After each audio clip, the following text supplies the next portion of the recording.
Hello, everyone. Come on in.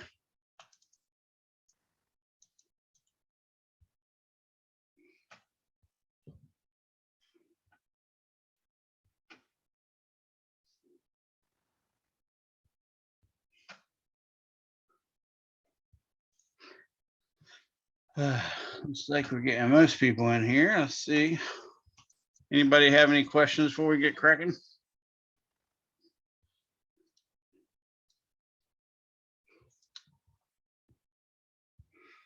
No questiones? Yeah, learning a second language. Sounded pretty professional, didn't it? I'm actually a idiot instead of an idiot savant when it comes to languages. I have a tenuous grasp of the English language, much less any other ones. I think I might know Greek and Latin better than I do English. And that's not saying much. So no one has any questions while everybody's coming in?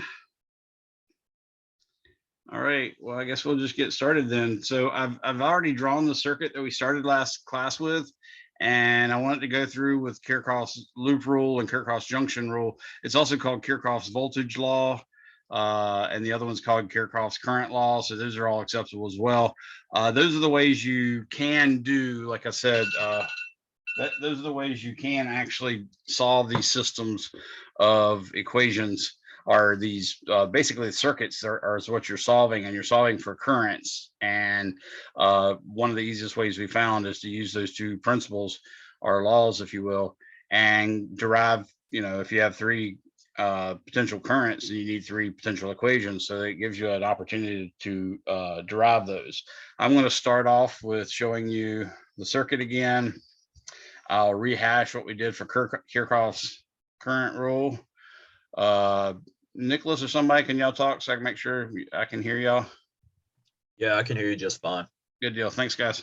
All right. So first off, what we came up with was one of Kirchhoffs loop rules, which, remember, just says basically if you go around in any loop from one spot to that same spot again, no matter what loop you take, you will always, even if you go this way, for instance, you always come back to the sums of all the voltage increases and drops being equal to 0.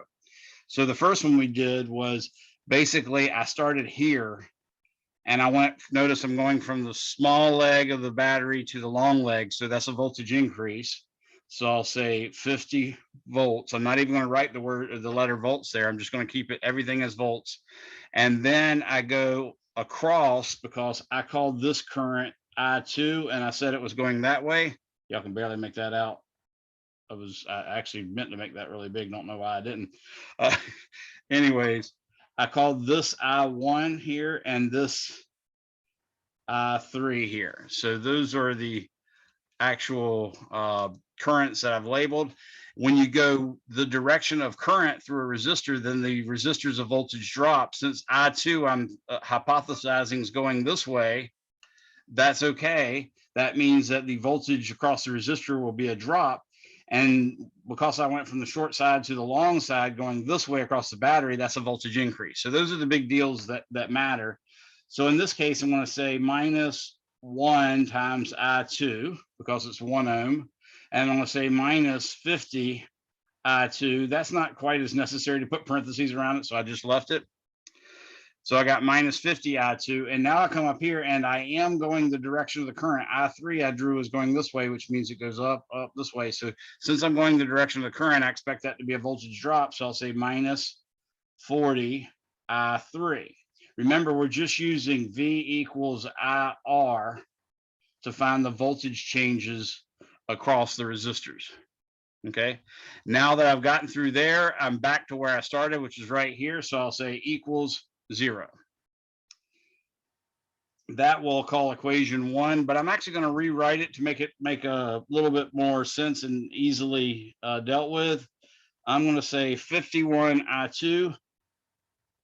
So I combine those two and I put them to the other side. Or actually, I pulled them to the other side and then flip the whole equation over. And then plus 40 I3. And that's going to be equal to 50. So basically what I did was sort of pull this, this, and this to the other side. That made those all positive. I combined like terms, but then I'll flip the equation around and I'll call that equation 1 prime. Now I can take another loop. This time I'm going to start the same place. I think I'm going to start at the same place. Let me see.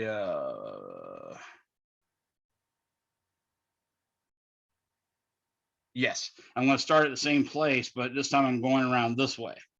Okay, this one, in none of these instances did I go around the loop in the opposite direction of current, but I might stop and show you one of those in a second. So I'm going to start here again. I'm going to go up from small leg to long leg. I'm going to say that's going to be 50. That's an increase in 50 volts. Minus, that's 1 times I2. So I'm just going to write it as I2. Minus 50 times I2. Now I'm going down here. I'm going to go from the short leg to the long leg. So I'll say plus 100. And then I'll say, notice I'm going the direction of I1. So I'll say minus 1 I1, but I'll just call it I1. And then minus 20 I1. And then I'm back where I started from. So I'll say equals 0. And I'm going to call that equation 2. However, that also can be simplified a little bit. Again, trying to get the currents on one side and the voltages added on the other side. Notice I have 2 voltages that add together, 50 and 100. That makes it 150. So I'll put a 150 over here. So what I'm doing is obviously combining everything and then flipping the equation over again like I did before. This one will be 51 I2. I'll pull it over there. It'll be positive 51 I2. This one will be negative 21 or negative 21 I1. I'll pull it over there, become positive, and then I'll flip them over. So ultimately I get 51 I2 plus 21 I1 equals 150. I'll call that equation 2 prime. Everybody see that's 51 I2 plus 21 I1 equals 150. Now, let's say I had actually went the other way around this one. So this is just going to be an extra equation. In fact, I'll separate it from the other ones by writing it in red. But I want you to see what would happen if I decided to go this way around here. And I'm going to go back that way as well. So notice I'm going against the direction of current. So what I would actually end up saying is plus 20 I1. Again, against the current. So I'll say plus 1 I1, which I'm just going to write as I1. And then I'll go minus 100. And then again, I'm going against the current. So I'll say plus 50 I2. Again, against the current, plus 1 I1, I2, which I'm just going to label I2. And then I'll say minus 50. And I'm back where I started, so I write equals. And you can see if I pull the 100 and the 50 over here, they'll both become positive. I'll get 150. And now I've got 21 I1, which is exactly the same as that, and 51 I2, which is exactly the same as that. So you can see going the opposite direction doesn't matter. You just got to stick to the rules, which is going in the direction of current. Resistors are a voltage drop. Going the opposite direction of the current, resistors are a voltage increase. And then you just use the fact whether you're going from the short bar to the large bar, that means an increase in voltage. But if you're going from the long bar to the short bar, that means a decrease. So hopefully that better explains the details of this.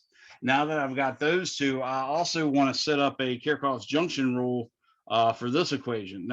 For this junction right here. Notice I1 comes into that junction. I3 comes into that junction, but I2 leaves it.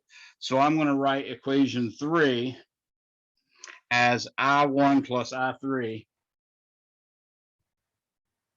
is equal to I2. Again, don't waste too much time being worried about not picking the right directions of currents. Just throw a direction down there.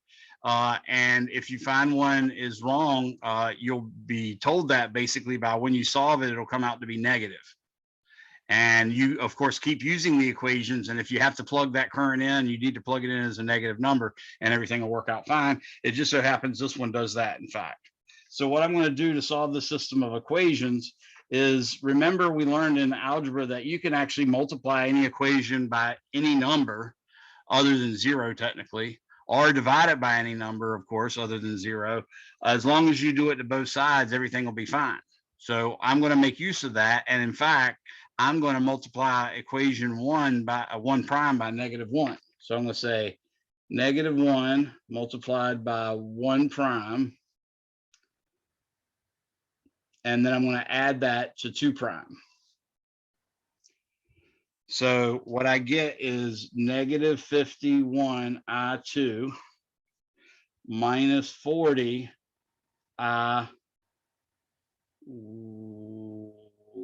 minus 40 I3. Okay, sorry, equals -50. And now I'm going to put equation 2 down here, or 2 prime down here. That's going to be positive 51 I2. I think you can see why I did that now. Plus 21 I1, and that's equal to 150 or 150. When you add those two, you see the I2s cancel out, and I just get an equation relating I1 and I3. In fact, what I get is 21 I1. Oh, that was really horrible. Scratch that. I get 21 I1 minus 40 I3 is equal to 100. Now I can use this to solve for I1 in terms of I3. So I1 is going to become 100 plus 40 I3 over 21. And believe it or not, that's actually a helpful thing. So I'm going to leave it in that form for right now. Okay, and I'm going to call this equation 4.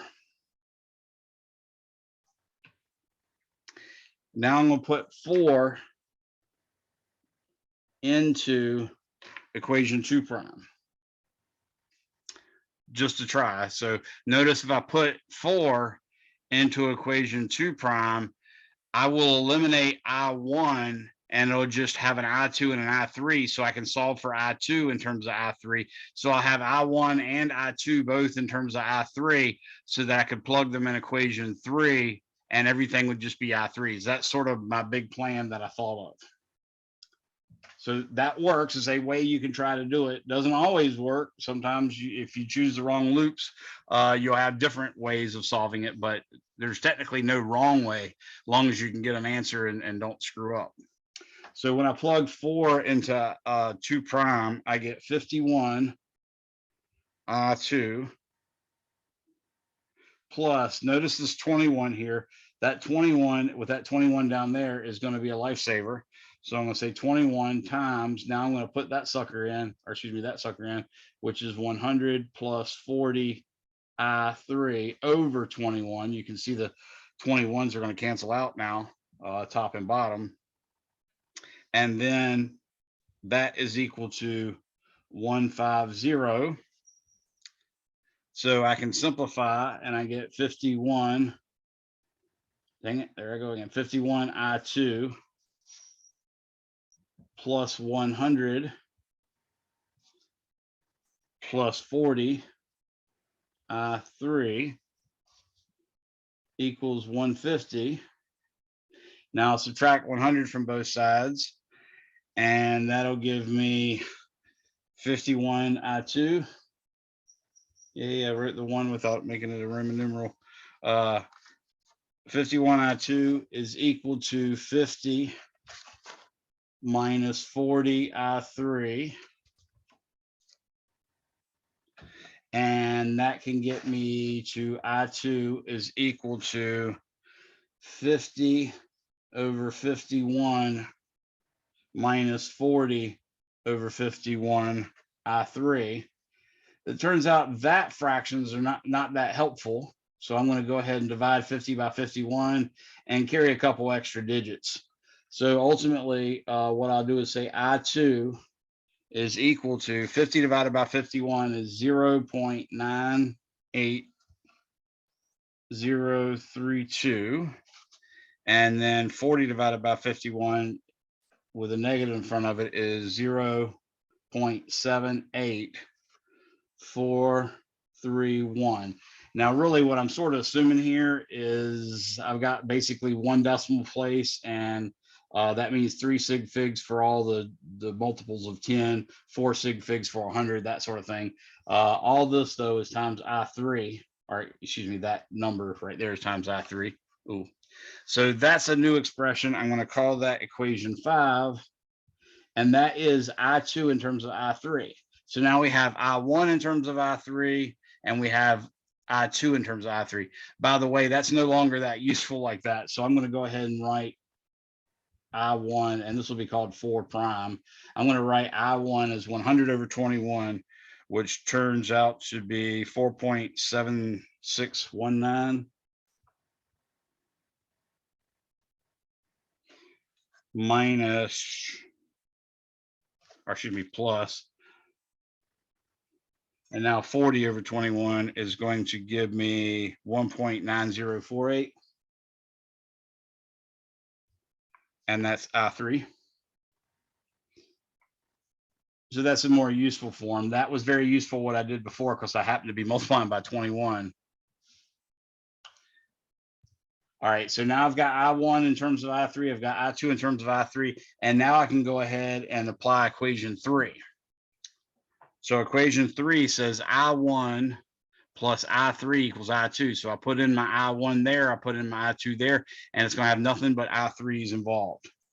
So 4 prime and 5 into 3, that's going to give me the following.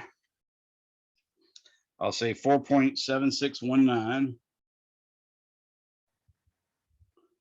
plus 1.9048 I3 plus I3, because that's already there, is equal to I2, which is 0.98032 minus 0.78431 I3.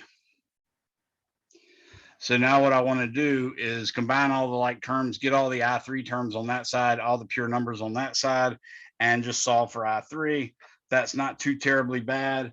I get 2.9648, obviously, or excuse me, 2.9048.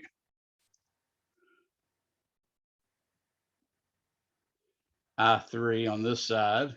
That's just from 1.9048 plus 1.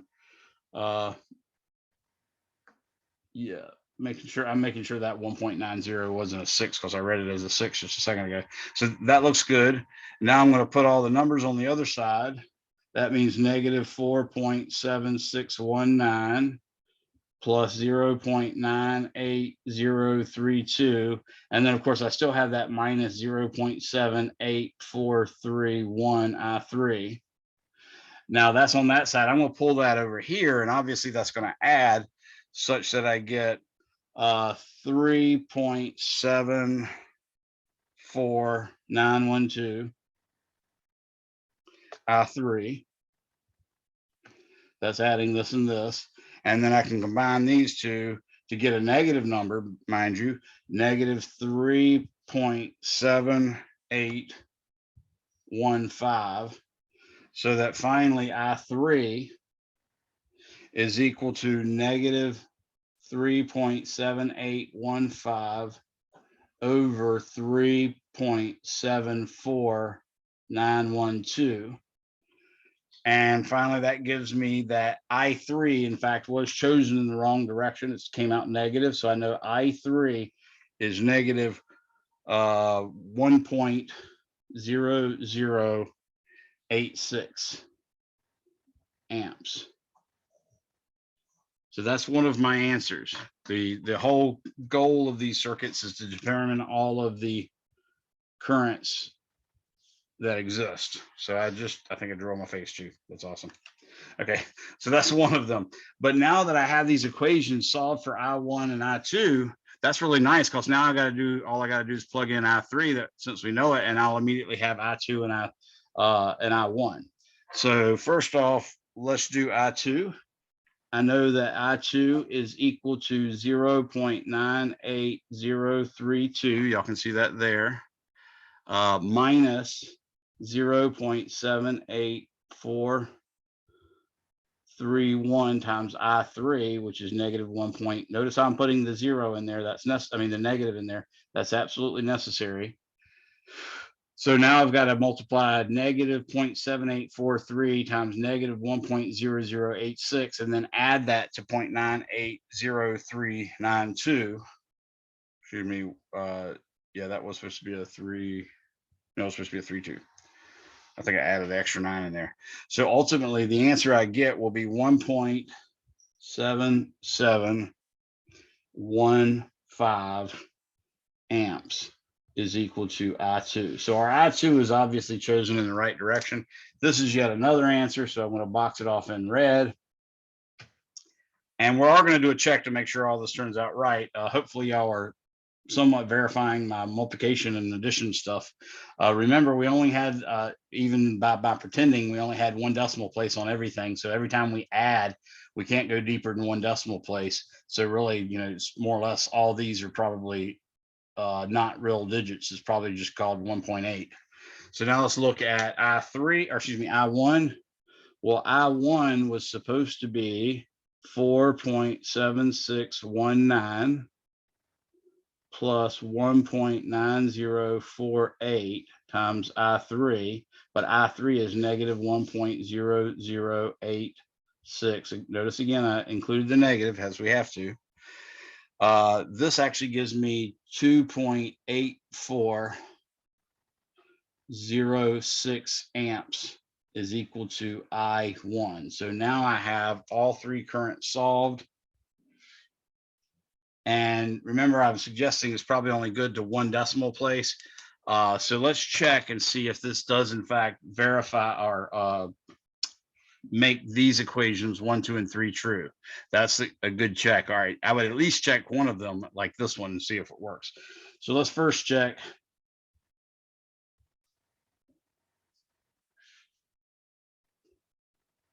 Three. So what I'm going to do is I'm going to compute I1 plus I3 and see if it's close to I2, at least to 1 decimal place. So I1 plus I3 is equal to 2.8406 plus I3 is negative 1.0086. That gives me, punch that in, I get 1.83 200. That's way more digits than I was supposed to have. Amps. If I say these are doubtful digits and I look back at what current 2 was, that does round to 1.8. So at one decimal place, they are accurate. So I'll call that sort of accurate. That would be enough for me to be bothered. So I'm going to actually check equation 1 prime as well. And I'll go ahead just for completeness and check equation 2 prime. So 1 prime is 51 times I2. Our I2 was determined to be 1.7715. And then 51 I2 plus 40 I3. Now I3 was negative 1.0086. And this is supposed to be equal to 50. So let's see how that turns out.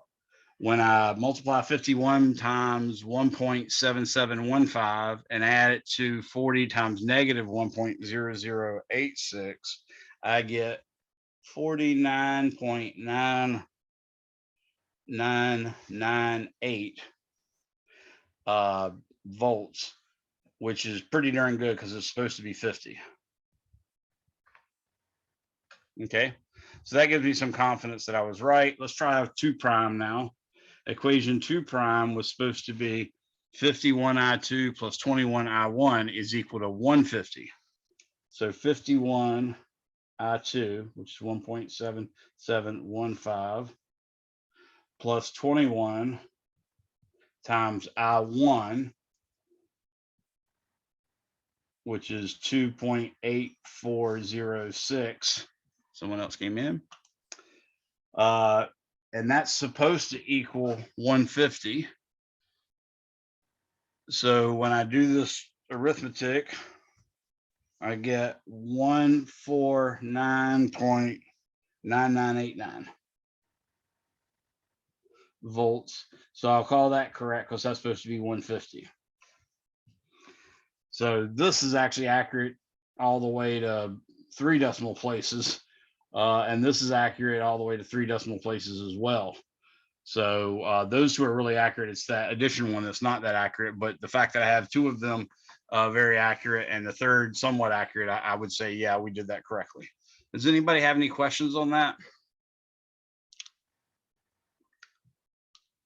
So your book has plenty of odd numbered problems in chapter 26 that has these systems of, or these circuits that you can solve for the current. Of course, they've got 2 or 3 worked out in the body of the text as well. It also tells you about, what happens if you hook 2 batteries up when you've got the 2 positive sides facing each other. Well, that could be just a waste of energy. But it also is how we charge batteries. You just connect them backwards, but not all batteries can take that, and they'll just get really hot.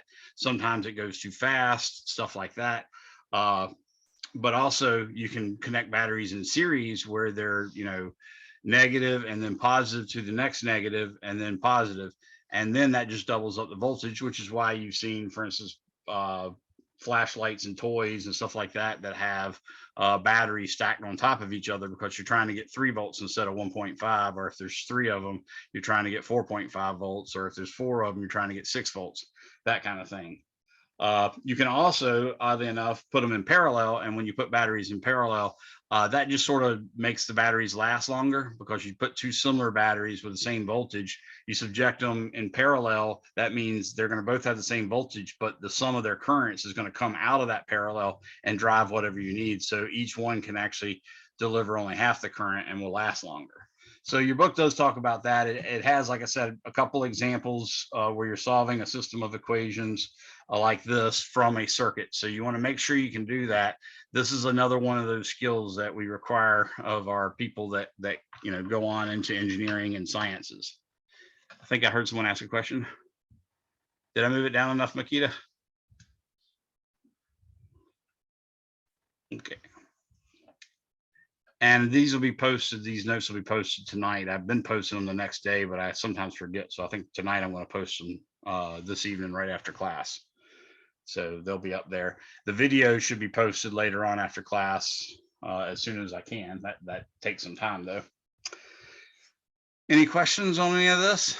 Let's recap, show what we did. So I used Kirchhoffs loop rule to go around this loop.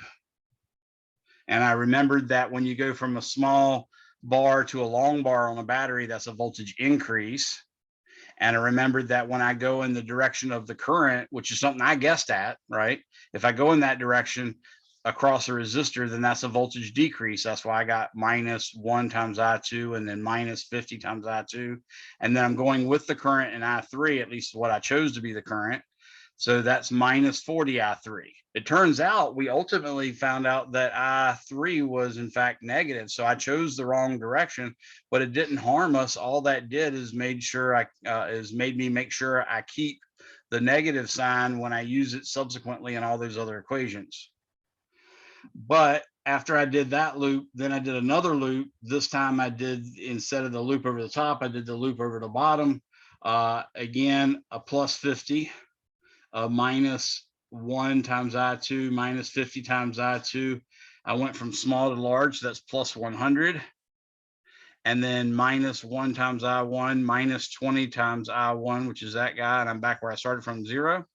I did show y'all an extra case where instead of going around this loop this way, I went this way.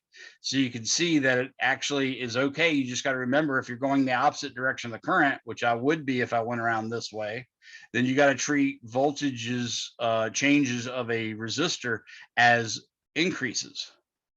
And when I did that, we could see immediately that this equation is exactly equivalent to that equation. And of course, they're both equivalent to this.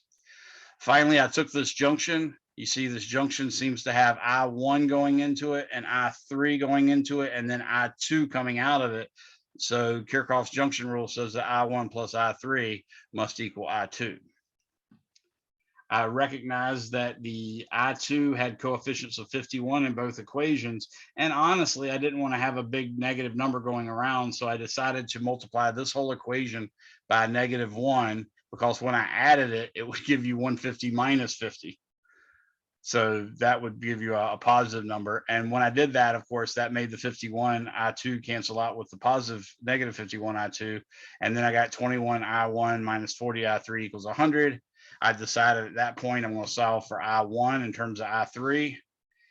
Then I decided I would take this version of I1 solved for I3 and just plug it into equation 2 prime, specifically because that would leave me an equation for I2 in terms of only I3. And also that 21 would cancel out quite nicely. When I did that, I was able to get an I2 in terms of I3. And then finally, I plugged in the I1 and the I2 in equation 3, which is I1 plus I3 equals I2. I plugged all that in, was able to solve for I3 because that was the only variable then, and I got negative 1.0086. Then it was just a matter of going back and plugging in this I3 into 4 prime and 5 prime to get I2 and I1 anti-respectively. After that, of course, it's always good to check at least your junction rule. If it looks a little fishy, check your other rules, because there's a good chance something's wrong. It's really easy to make a lot of error, algebraic and arithmetic mistakes in this thing. I think labeling the equations keeps you from making mistakes. Like if you happen to have done what I did with equations 1 and 2, but you made an arithmetic error, you might have accidentally stuck it back in equation 1, made another algebra or arithmetic error that seemingly allowed you to solve for one of the variables. And you might not ever use equation 3. It's impossible to solve for 3 unknowns by using only 2 equations. By doing that, you would have gotten an answer that might have felt good because you got it quicker. But if you look back over your notes and see you never used equation 3, R2 or 1 or something, any one of those not used, then you know automatically your answer can't be right. So that's the advantage to labeling these things with numbers and writing at least somewhat what I did. I mean, you can look at that until I multiplied 1 prime by -1 and added it to equation 2. You can tell I plugged 4 into 2 prime. Right here, you can tell I plugged everything into 3. So now I've used obviously equation 1 and equation 2. And now I've used equation 3. So I'm pretty confident that that was right, and it is. Any questions, anyone? All right, so that's the down and the ugly and the whatnot. So what we're going to do now is we're going to investigate an RC circuit. So let me draw an RC circuit, and that means resistor capacitance, not radio control. Okay. So let's draw a circuit, and this circuit I'm going to say is, let's have a switch. I'm going to have a switch here. I'm going to have an EMF source right here. So we're sort of pretending it's an ideal battery, but really you could just absorb the internal resistance of the battery into the other resistor.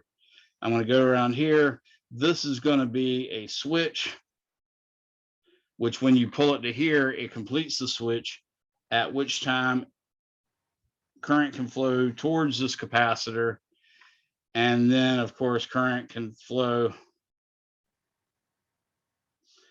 through that resistor and return back here, and that's my resistance R. So that's our circuit.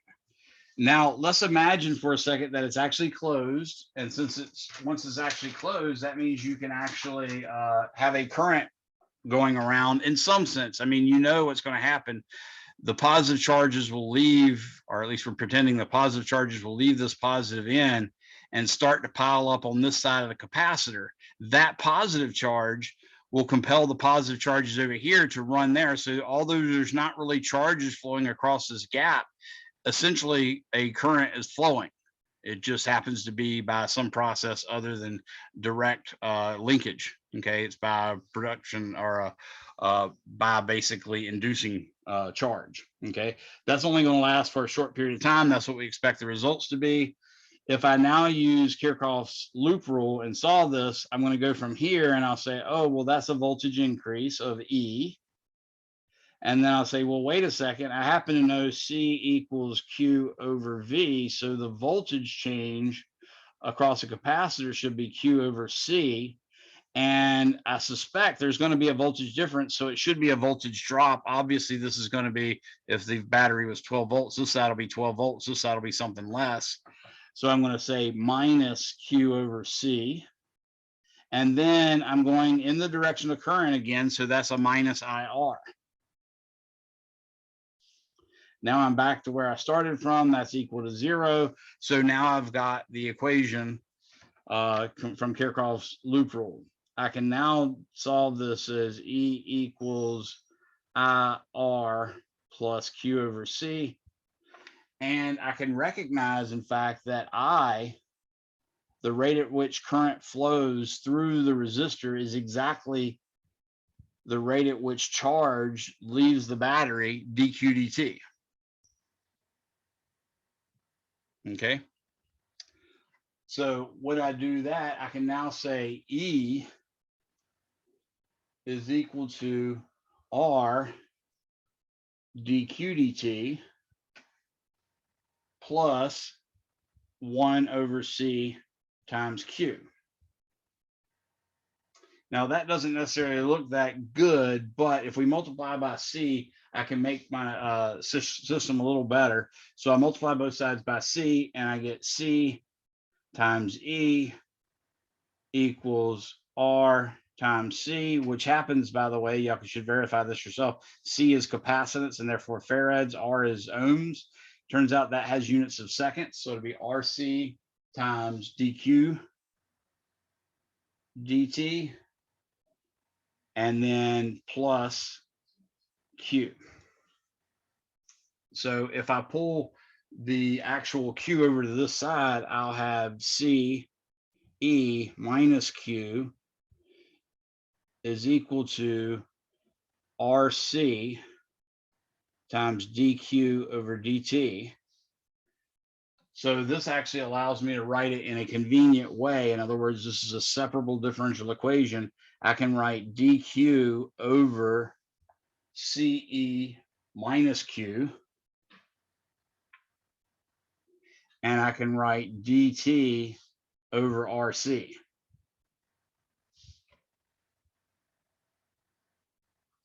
And now I'm going to integrate both sides. And of course, I can assume that the charge initially is actually 0. And I can assume that the initial time is 0 as well. So Q0 is equal to 0. And this is going to give me Q as a function of time. This is going to be 0, and that's going to be T. Obviously, the integral of dq over this junk is really only different by a negative. In other words, if I did a substitution, let's say let U equal CE minus Q, then du would equal negative dq. So I really just need a negative to make this work as a substitution. So I'll put the negative over here and that'll account for it.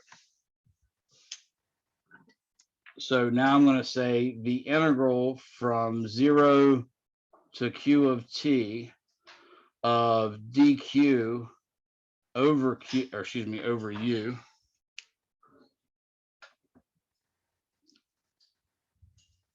is equal to negative 1 over RC times the integral of dt, which this becomes the natural log of, now you're going to do Q of T, so that would be, we substitute back U, that's going to be CE minus Q of T.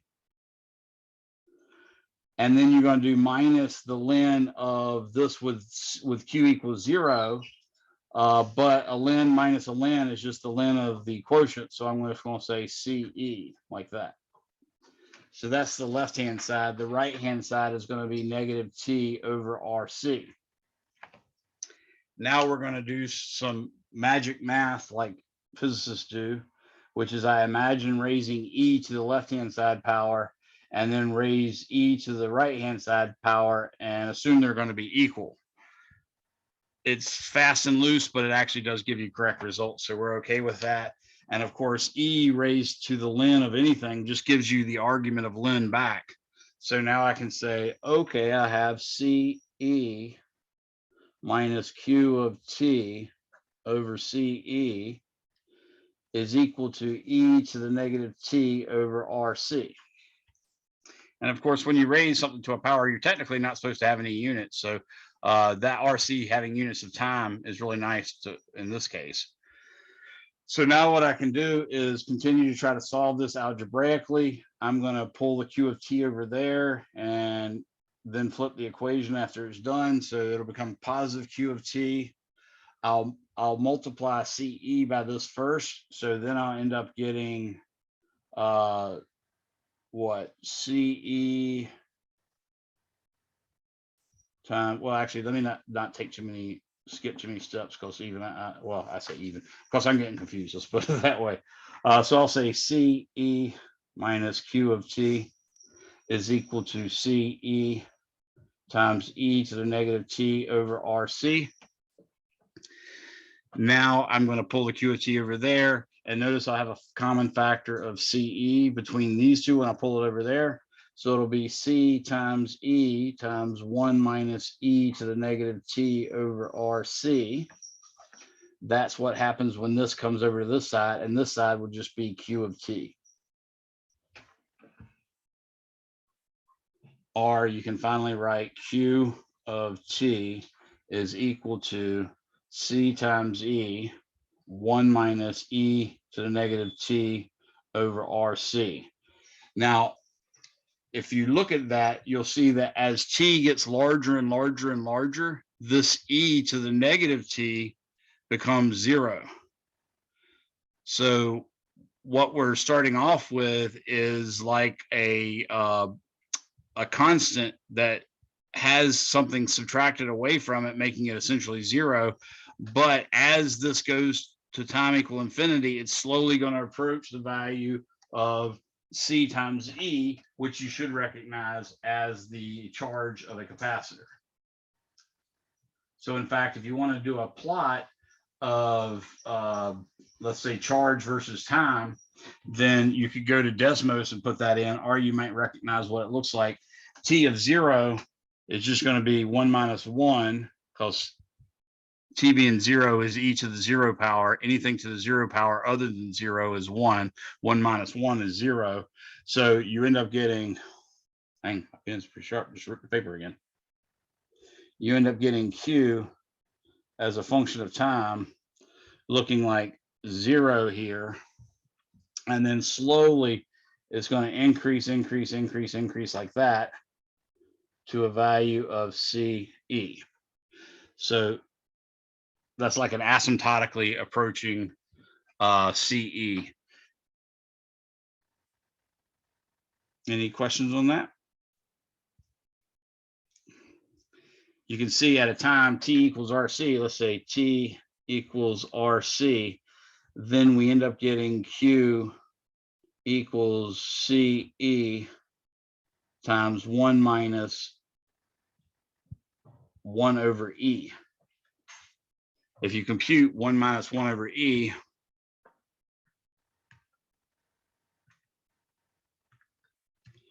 you'll see that's about 0.632. So in fact, if you come over here and say, this is one time constant RC, what you'll see is we're now at 0.632 CE. So that's what that RC gives you. It's a time constant that tells you how quickly this thing charges up. Now, also, if you wanted to know the current, I is equal to dq dt. So if you take the derivative of this, you'd see the derivative of CE with respect to time is just 0. but the derivative of negative CE e to the negative t over RC is going to be I of t equals negative CE. The derivative of e to the negative t over RC is just e to the negative t over RC, but now you got to take the derivative of what's up top, and the derivative of negative t over RC with respect to time is just negative 1 over RC. So that becomes positive RC here, and you see that you get E over R times e to the negative t over RC. So that's the actual expression for I of t is equal to E of R times e to the negative t over RC. Just like this was the expression for the charge as a function of time. You can see in this case, the current initially starts really high, but it's going to fall off rather quickly. So I put T here, I put I here. And in fact, initially it's E over R. In other words, the entire voltage is across the capacitor, or excuse me, the entire current going through the capacitor is really as if there's no opening whatsoever here. It's as if it's just a wire, because if this is just a wire, the voltage would be E, or I mean, the current would be E over R. So it actually starts off that value, E over R, and then it starts to fall. So at t equals 0, we just get E over R. At t equals RC, we get RC over RC. That would be negative 1. That's 1 over E. And for those of you who don't know, E to the negative 1 is 0.367 or 36.8%. So basically, it's going to be 36.8% of E over R after one time constant. So right there,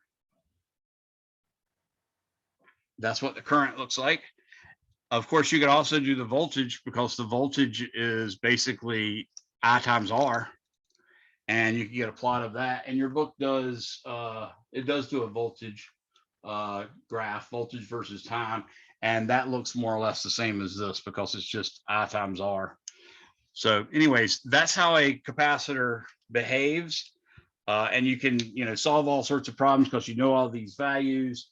I'm trying to see, does your book actually give you the voltage for this? I think it might. If it does, then I probably should give it to you as well. No, it didn't actually take time to do that. So, okay. Now you can see there's an easy way to solve these. If you want to, for instance, problems they typically ask you is, okay, a resistor and capacitor are in series connected to a switch by a battery, or connected to a battery by a switch. When the switch is closed, what will be the current after 0.2 seconds? They give you the R and the C values. What will be the charge after 2 seconds? What will be the voltage across the capacitor after 0.2 seconds? All those kind of questions, but you can clearly answer this way. Any questions like that? V equals IR, by the way, you can see what happens. You're just going to get V of T is equal to E times E to the negative T over RC.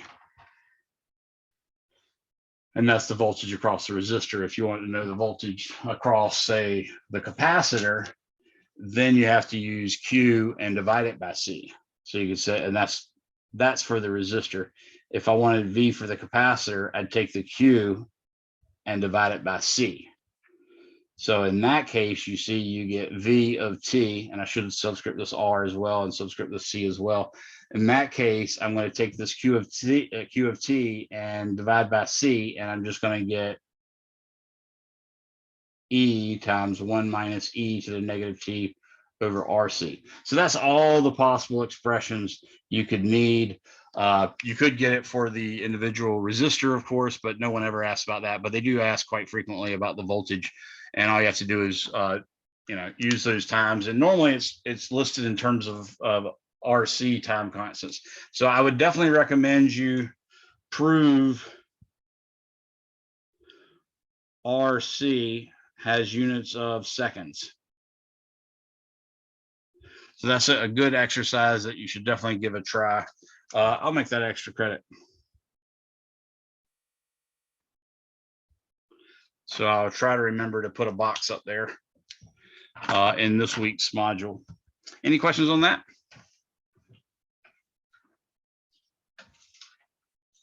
What time is it? 5:37. Okay, good. We got plenty of time.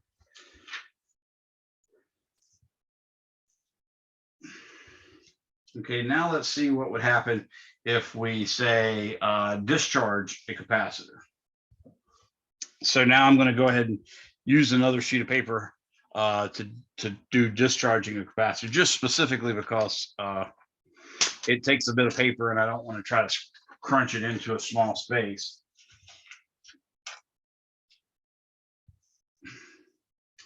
So let's imagine right now that we have a capacitor. Now this is a weird thing, but it turns out a capacitor does act like a power source. Remember I told you that's what you do to do flash cubes on a 35mm camera. They have a capacitor in there instead of just a battery. The battery's in there as well, but the battery actually charges up the capacitor and you hear it make that high-pitched noise as it's charging, but it can deliver the energy way quicker. So capacitors do act like batteries. So what I'm going to do is I'm going to imagine a circuit where I got a switch like this again. And what I'm going to do is I'm going to take a capacitor that's charged up and has in fact a voltage. So this is the capacitance C and has a voltage V0. So it literally has a plus side and a minus side like that. And then that is in series with a resistor R like this, and then it just comes back this way. Long as that switch is open, then that voltage is going to stay because there's really nowhere for the charge to go. And in fact, you could realize that the voltage right here is V0, V0, V0, V0, V0, V0, V0, and then this side might be 0 all the way to here. Okay.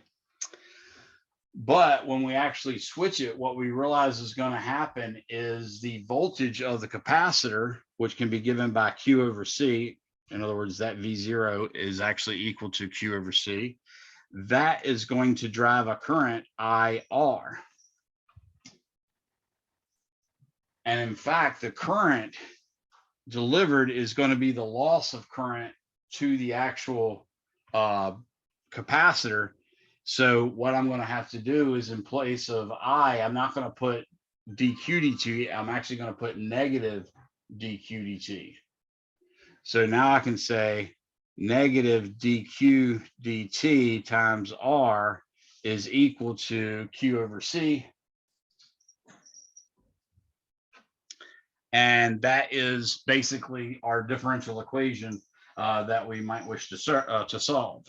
Now we can separate it again, and obviously it's wise for us to have an RC times each other and a negative. So what I'm going to do is I'm going to write dq over Q equals negative dt over RC. Integrate both sides, and in fact I'm going to integrate it from Q equals Q0 to Q of T. And this side's going to be an integral from T equals 0 to T. In this case, I just get the natural log of Q of T over Q0 is equal to negative T over RC. Again, we'll do magic math. We'll raise the raise E to the left-hand side power and raise E to the right-hand side power and let them equal each other. Of course, the E to the ln gives you the argument of the ln, so I'm going to get just Q of T over Q0 is equal to E to the negative T over RC. And that means Q as a function of time is equal to some initial charge Q0, which is what that would have on it, obviously, times E to the negative T over RC. So that's one of our expressions. That's Q as a function of time, and that's for discharging.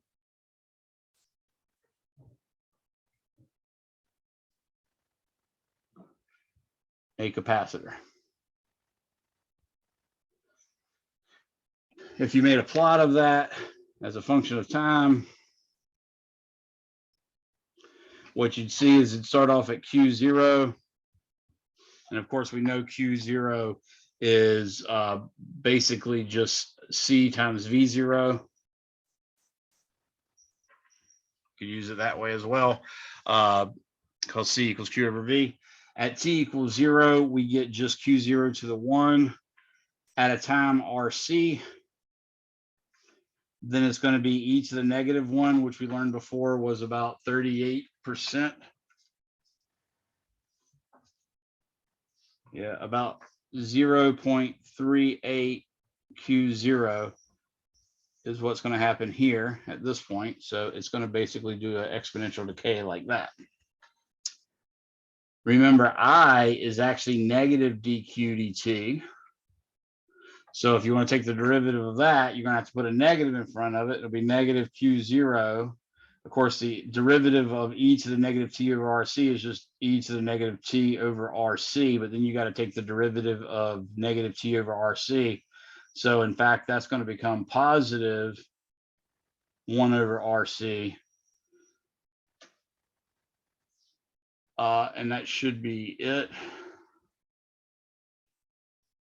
Yes, because Q0 over C is the voltage, and then the voltage divided by the resistance, of course, would equal the current. So we get, you could call that I0 if you wanted, but it's also V0 over R times e to the negative t over RC.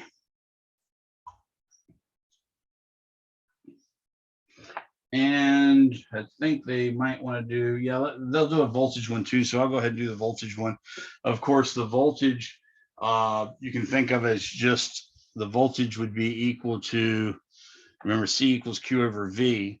So the voltage would just be Q over C. So if I take the Q and divide it by C, then I just have Q0 over C, which is, of course, is just V capacitor equals Q0 over C, or excuse me, Q of T over C, which is just Q0 over C times e to the negative t over RC, which you can recognize this as V0 as well.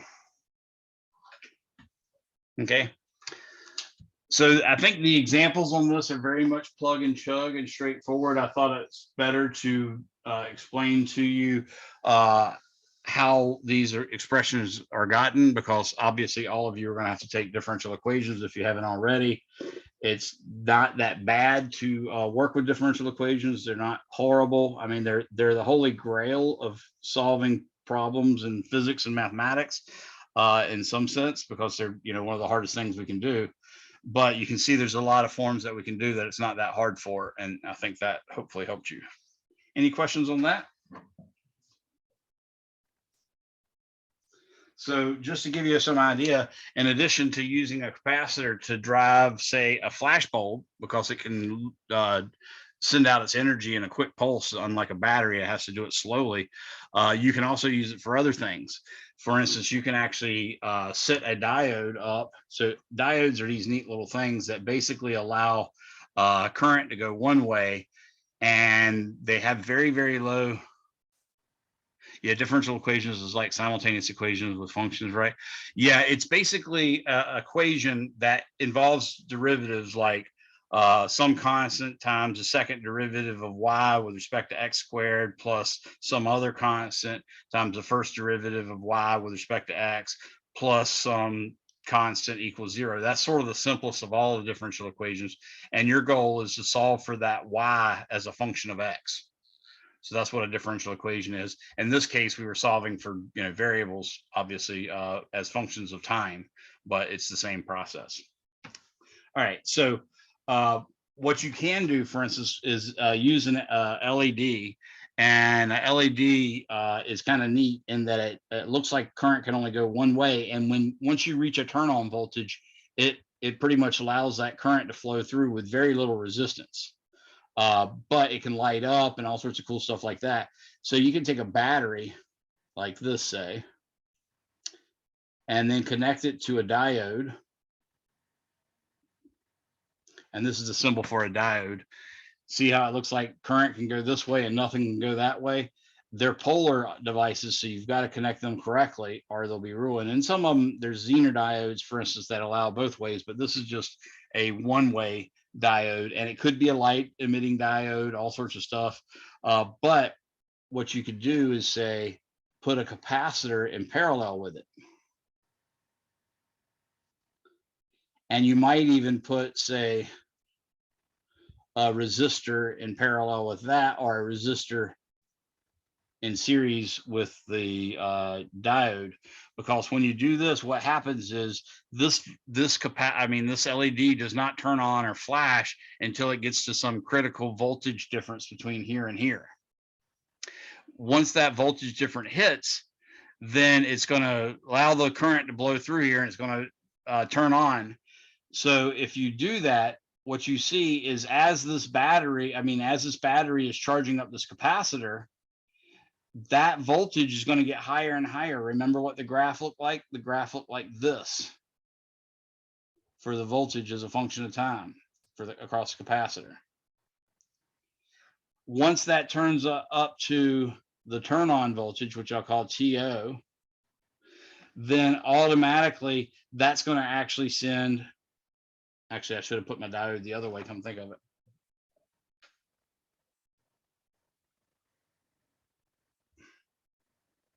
That's going to send the voltage, the current from the capacitor right through here, turn it on, and it'll blink. And then the battery will start the process again, and then it'll blink. So this is basically a blinking circuit. It's a way you can make a circuit blink. And in fact, you can calculate exactly how much time it takes to blink, because all you have to do is figure out what RC value is going to make this voltage reach the turn on voltage for that. And then once you get that, that RC can be related to a certain amount of time, and therefore it'll come on every that period of time. So if it's 0.1 seconds, every 0.1 seconds it'll go on, or a more reasonable one might be every 1 second or every 2 seconds. So that's another way you can use capacitors. I told you before, or at least hinted before, if you have an AC signal of voltage, say, or current, say, coming in, you can take that and run it through a diode like this. And what that does is only allows the top halves of these to go through. So in fact, out would come hump up, flat spot, hump up, flat spot, hump up. Now, if you also combine that with, and I'm almost certainly going to draw this wrong because I haven't thought through this process in a while, but let's say this might be the result. Then when the negative comes through here, only the negative will be allowed. So if you take both of these, then you'll get hump, hump, hump, hump like that, instead of just a single hump for the positives. So this is called a full wave rectifier, full bridge.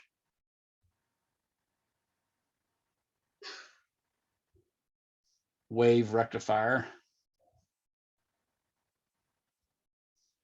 I think I usually just call it a full wave rectifier or something like that. Now that's good, but that's not quite DC. If you want to make it DC, then what you do is put a capacitor in it that sort of stabilizes it. So you might put a capacitor and a resistance here or something like that. And then what would happen is each time it tries to fall back down from this peak voltage, it does so too slowly and just falls to here. And then it'll go that and then fall to here, and then it'll go that and fall to here, and that and fall to here. So you'll get this kind of signal that is essentially DC. So that's another application of a capacitor. Obviously, there's tons of them, but that gives you a couple ideas of what you can do. I've talked to you already about GFCIs and things like that. I've got about 20 minutes, and what I want to show you now is taking a galvanometer and making it into an ammeter and making it into a voltmeter. So a galvanometer is a device. Anybody have any questions on any of this stuff before I go on?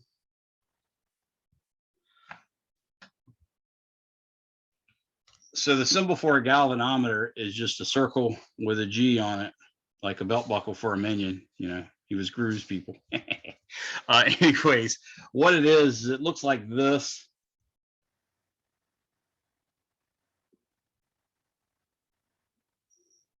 Well, most of them look like this. And it'll have basically a jack where you can connect stuff to right there.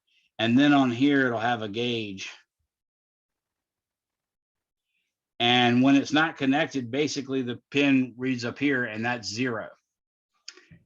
Now, what it consists of really is basically a needle stuck to a more or less a spring. And when a current goes through this wire, through a wire, it's going to cause this thing to deflect this way or this way because of the magnetism it creates. If the current is going one way, it'll deflect to this side. If the current's going the other direction, it'll deflect to that side. So it really just directly measures current and its direction. That's what a galvanometer does.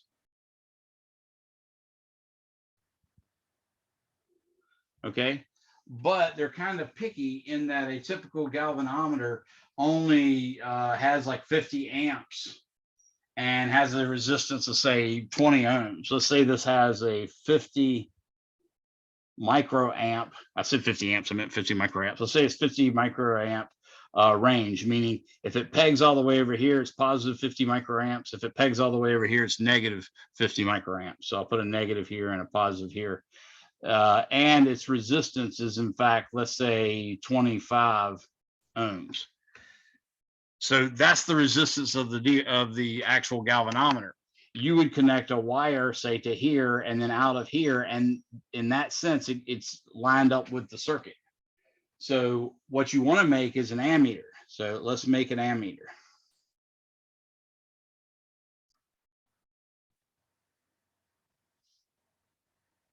What I want to do is I want to make an ammeter that will allow me to go up to 10 amps.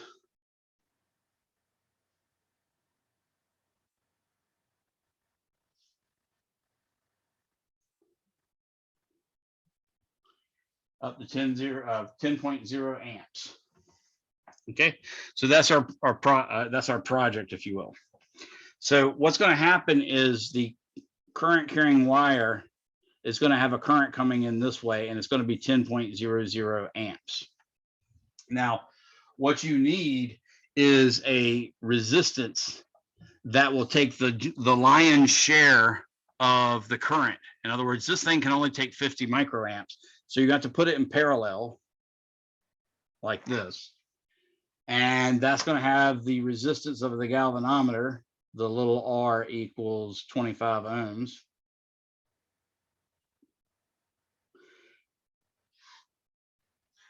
And there's your galvanometer. And then in parallel with that is something called a shunt resistance, R shunt. And yeah, that's just like they use in the medical field when they talk about a shunt going from one side of your heart to the other. That's a resistance, but that resistance has to be super, super small, because what we want is when 10 amps come in here, we want 50 microamps to go this way. And we want the remaining, now let's write what the remaining amps to go here. So let's look at that. We've got 50 microamps, which means 50 microamps is equal to 50 times 10 to the negative 6 amps. The decimals right here, that means you're going to go 50, 1, 2, 3, 4, 5, 6. So that's how deep that is. Okay. Now we want the other, which is 10.00. Obviously, I need 1, 2, 3, 4, 5, 6. 1, 2, 3, 4, 5, 6 decimal places. I want that 10 amps minus 0.123450 amps. And that, of course, becomes 0 minus 0, 0. 10 minus 5 would be 5. And then, of course, all these become nines, and that would be 9.999950. So I want the current through this side to be 9.999950 amps that way. So this resistance has to be super, super, super, super small, right? And since they're in parallel, the voltages are going to be basically the same. So what we have to do is when this happens, when 10 amps goes this way and 50 goes that way and 99.999950 goes this way, then this galvanometer is going to read 50. Not only that, if 10 amps comes in this way, this one's going to read 25. And if 5 amps goes in, it's going to read, a quarter of that. So 12.5, something like that. So that's really what we're doing here.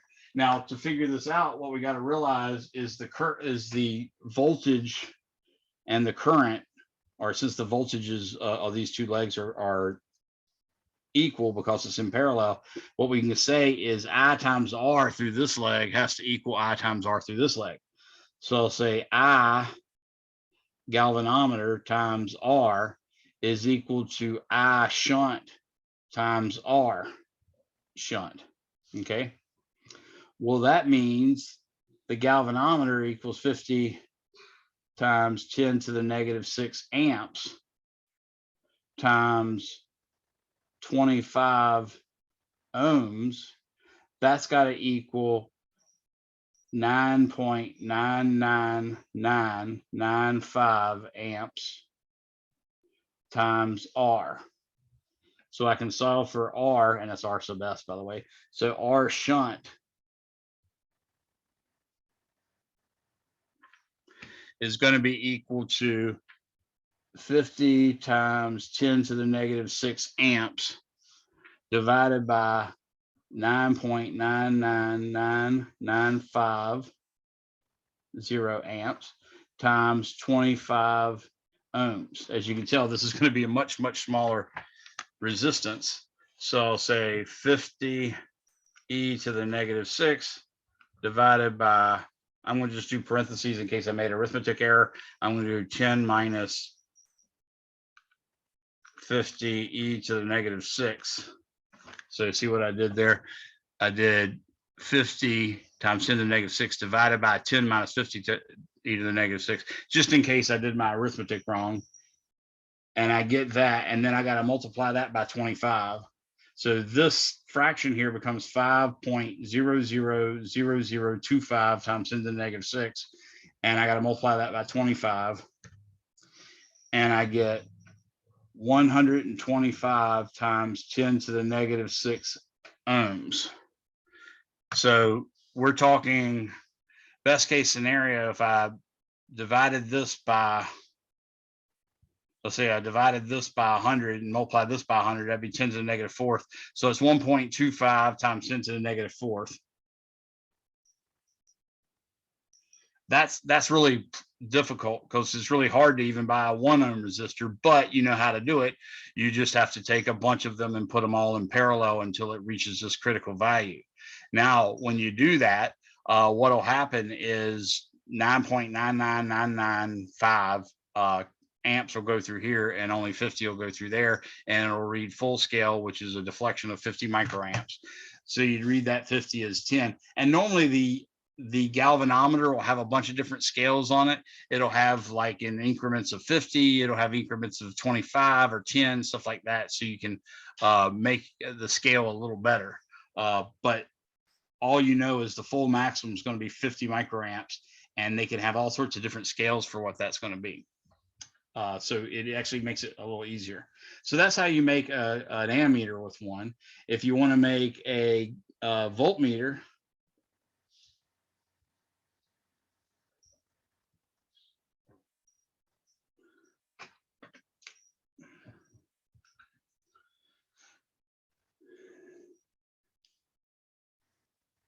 from an galvanometer,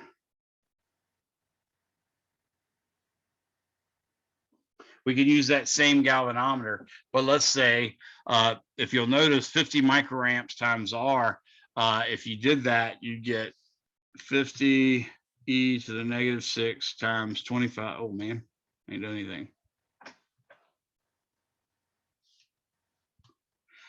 50 e to the negative 6 times 25. That gives me 1.25 times 10 to the negative 3, or 0.00125 volts. So that's what a full deflection of this is. So that for this meter, when it's 50 microamps and the resistance is 25 ohms, then the voltage across the galvanometer is 0.00125 volts. What we want to do is, let's say we want to measure up to 125 volts. So let's make a voltmeter. Oh, a voltmeter capable of measuring up to 125 volts. Okay, now we had a shunt resistance on this one, and I think you can see, because of that shunt resistance, why an ammeter is so sensitive. Remember, I told you in the lab, or y'all probably learned in the lab, that you have to connect your ammeter in series. If you connect it in parallel, these resistances are so very, very low that all the current's going to go through them and blow them up, right? You can see that now, because that one's the big resistor, that's 25 ohms, and this guy's going to be 10 to the negative 4th ohms. So yeah, those two resistances are super small, and of course all the current's going to go to it if you connect it in parallel with anything. Now, in the case of a galvanometer being made into a voltmeter, you're actually going to put those in series with a resistor. In other words, we're going to have a high resistance that can absorb the vast majority of the voltage, and will allow the 0.0125 of it to be across the voltmeter. So for an ammeter, we had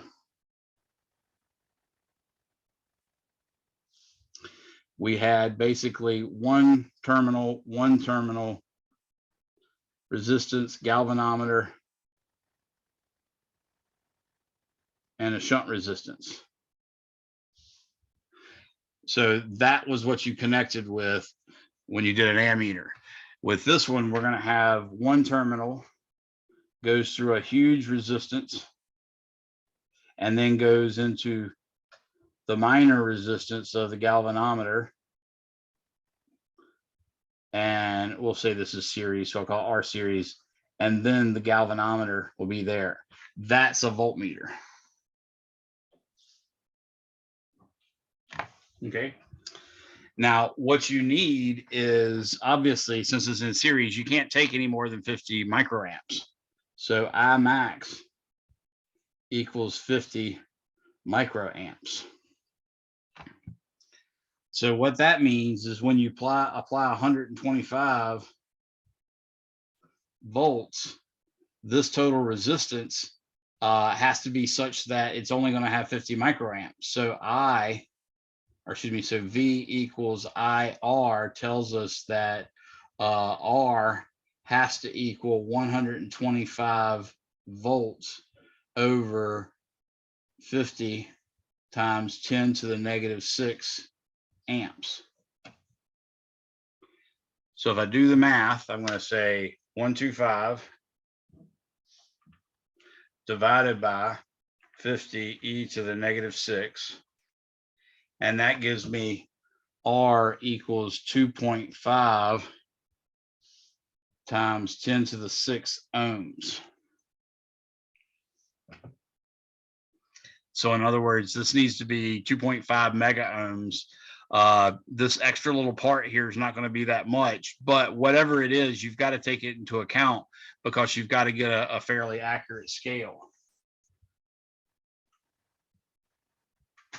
So we're going to say, in order for this to happen, we need 2.5 mega ohm